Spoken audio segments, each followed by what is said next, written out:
Football enthusiasts all over the world are following up on what their teams and their favorite players are doing in Qatar. And for Joe Afula and Walter Ngano, the story is the same. Flow Sport International caught up with them, and here's what they had to say. 2-1, right? Yeah, it ended 2-1. Sure. How was the first half? The first half was all Argentina, honestly. Like, Argentina was just what you'd expect from a top team like Argentina. These are guys who have been unbeaten 36 games. So you find they even started, they got a penalty I think by the 10th minute. They had a penalty. There's a player who was fouled from a set piece. You know when players hug each other in the set piece and then one of them falls and it happened to Maguire yesterday, but it was not called. Yeah, and this one, funny enough, was softer than Maguire. Like you just hold a bit and then the man inconsistencies once again. Inconsistencies, and then obviously Messi scored. And from then on, it was just like cutting through Saudi Arabia. But they had them on the ropes. So you're saying they had them on the ropes in the first half, but the second half was a different ballgame. Yeah, because first half you find Argentina are so like they move the ball well from defense to midfield. Transition was okay. Like they go to Di Maria. Di Maria was often almost a free man because you find I think one of the he was hugging the sideline, right? Yeah. One of the midfielders is attracting the fullback, leaving Di Maria some space. You know that space that the fullback leaves after defender and fullback. So you find that Di Maria was often the free person there. So they try to get the ball to him. He cuts inside on his left and tries to dink a ball over that high line. But no credit to Saudi Arabia because this is where they had Argentina on ropes. That high line, it's like peak Liverpool. You can't, as in Argentina had 7 offsides in that first half and 3 disallowed goals just because of that high line. Messi 1 and Lautaro Martinez 2 goals disallowed. So you find it was testament to that guy, to the coach of Saudi Arabia, Renard. He had really drilled a game plan for his team, and he was like, "I'm not." I think Argentina prepared for a low block. Yeah. But so psychologically, it was kind of perturbing, or they were shocked. You can put it that way. They were shocked, like, "Hey, how are these people putting a high line against us?" It's sort of shocking, considering that teams that are considered as the underdogs, they always have a low block. Like a 5-3. They wait for you to attack. And then they counter quickly. Yeah. But now that was different because you find they're sitting in a low block, yes, but it's very there's that element of a high line. So high line, it's proper pressing in the midfield and high work. And pressing in the correct moments, because if you press wrongly, the whole structure always drops. Why do you guys think that, especially even the people who are betting, they were very sure that Argentina will actually take it, but shock on them? I think it comes down to statistics and also the players on paper. But football matches are never won on paper, and managers always pull surprises. You never know what they've been doing in the last 3 weeks on the training ground. You might have watched them in the previous tournaments thinking they'll come the same way, then boom, you're shocked. So I think it was all about on paper, the players on paper. That's why people are banking on. And that's how someone actually has just lost 20 million through betting. Wow. Yes. There's someone who placed 20. A fortune. Who is that? On Argentina. I need to figure out. Football is the worst games to put your money on. Yeah. Even I myself, those times when I was betting, I used to prefer to bet on NBA or even rugby.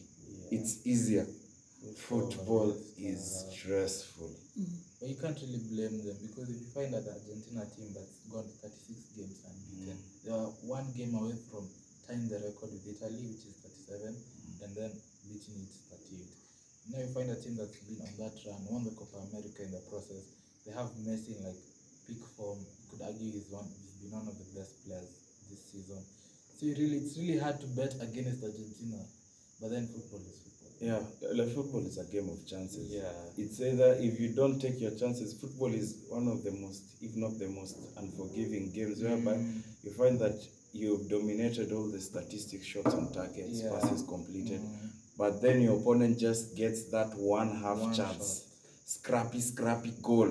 They defend. Game over. 3 points. It's over. And one thing I forgot to mention, like even in the second half when now Saudi Arabia turned up the volume and turned up the heat.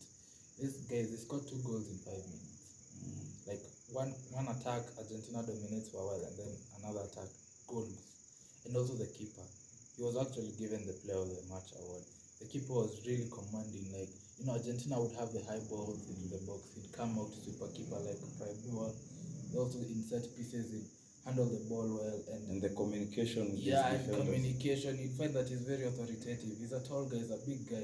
So you find like he was the top of his game.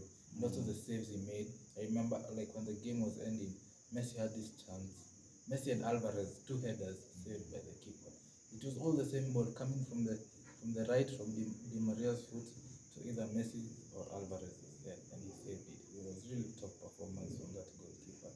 I really rate him. It is crazy. So they'll be expecting the other fellows in their group to draw in order for them to have like a chance. Yeah, but even despite that shock defeat, I feel Argentina will still come up. I'm sure they'll learn from the mistakes and they'll make the necessary changes to try and get victory in the next games. But Julian Alvarez, that guy is key. They must start him. They must either drop drop the guy from Sevilla. What's his name? Papu Gomez, who plays on the left wing, and put Lautaro there, and then they put Alvarez as a striker because the guy has something. That kid is a problem. He has an X factor, and he's actually the number 9.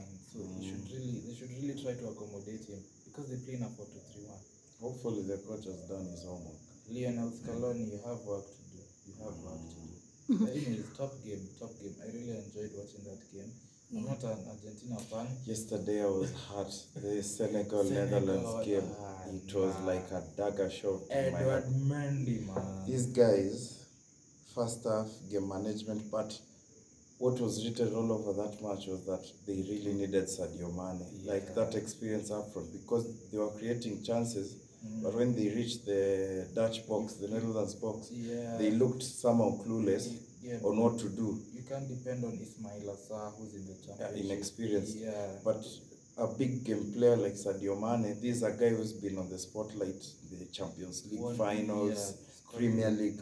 He's been facing top opponents.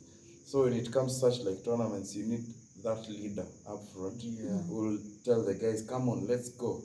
Do this, do that, don't do this, because most of the players are young. They're very and young. It was also a blow when they lost the Crystal Palace CDM. What's his name? Kuyate.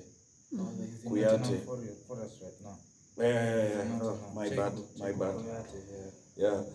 Once they lost him, and also that left back. Did you see that left back of theirs who was solid? It's called Diallo. He was subbed off. Diallo. Yeah, I think it's Abdou Diallo. Is he the one who is in Leipzig right now? Or Yeah. the one in PSG? Yeah, he's so good. No, not the one in PSG. He's a different one. The left back. Does he play for Bayern? No. I know there's a left back. There's a Senegalese left back who plays for Bayern, but he's rarely known. He hasn't really broken into that. So what are the chances for Senegal now that they lost? We were expecting them to do something. At least maybe a draw would have been better. Yeah, or even a 1-0 loss. They must beat Qatar. If they don't beat Qatar, I'll be shocked. Qatar are poor. They can't string 2 passes. And Ecuador? Ecuador are not that good, by the way, because we saw them against Qatar. And for moments in that game, if you realize, they were not even attacking. They were just passing the ball around. But then Ecuador have very good ball players, like people who can stick with the ball. They can stick with the ball. They can maintain possession. So if the game needs to be dragged, they have players who can do that. But they are beatable. That team, they were not pushed to those lengths. And if Senegal can hold Netherlands till the 80th minute and get scored cheap goals, if I'd call them. They actually cracked in the few last minutes. And you know, in football actually, from the hour mark, 60th minute, that's when it matters most, because exhaustion kicks in, concentration levels deep. And once they drop and they are bringing in someone like Memphis, that's a guy who's fast, he'll come at you.